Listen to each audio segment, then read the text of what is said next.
ด้อมาเด้อมาเด้อซิมหอยนางกับหอยนางกับเมนูที่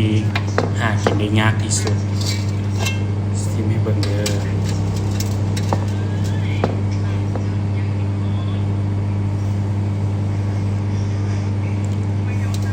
ฮ้อนใหม่ๆหอมปกติใส่มะแขนจะมีมะแขนใส่นี่ครับ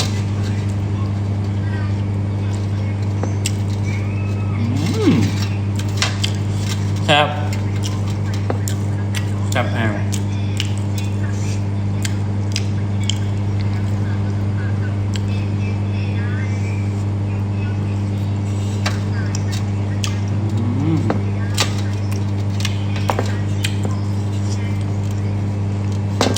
นิ้วให้เลยผู้ใดเคยกินในเมนูนี้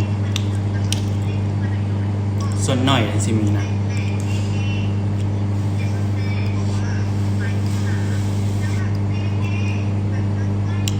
เราต้องจีเจลก็ได้เพราะว่าน้ำเจลเขาปรุงแล้วเขาเอาใส่ในนี้แล้ว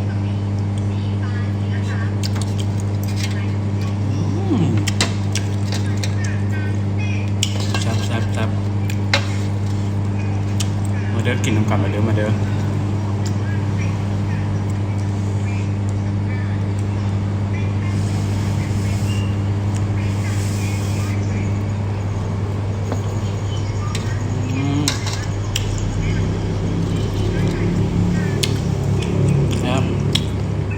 ถึงตอน11 โมงก็คือ11 โมงครึ่ง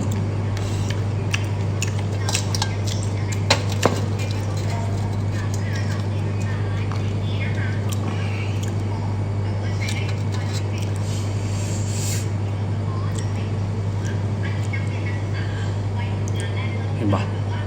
คักปั่นยัง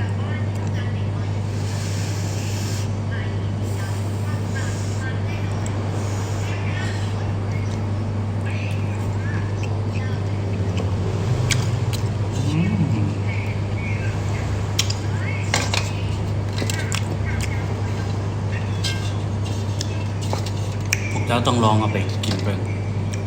ต้องลองไปเห็ดกินเบิ่งจะหัวมันเป็นอะไรอุ้ย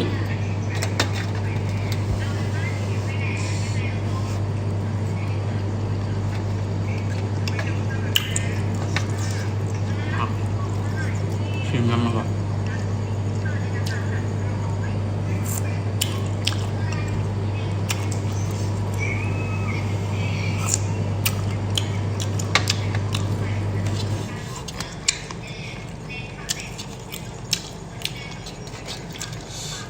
คัก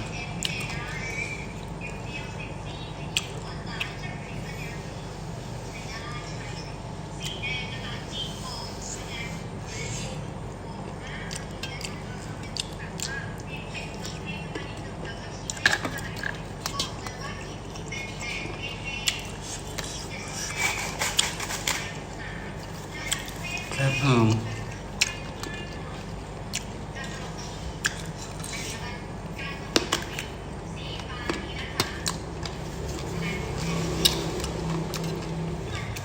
กำเขือแพงครับ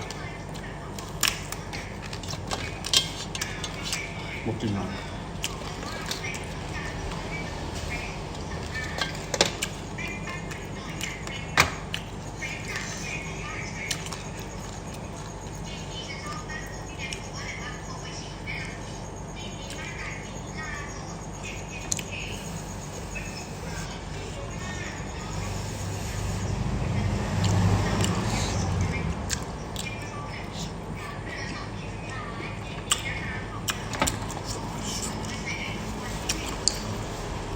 แล้ว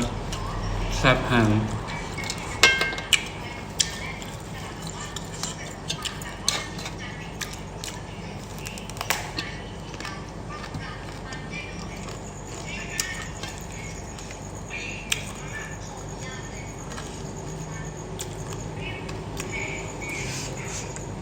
คุณบอก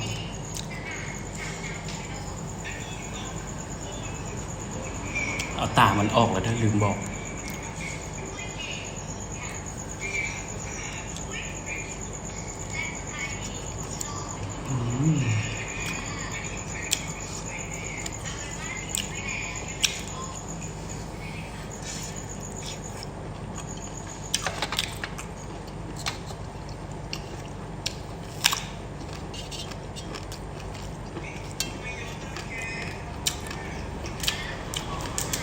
จะ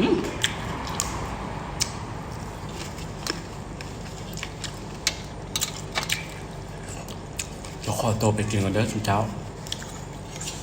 มาเด้อ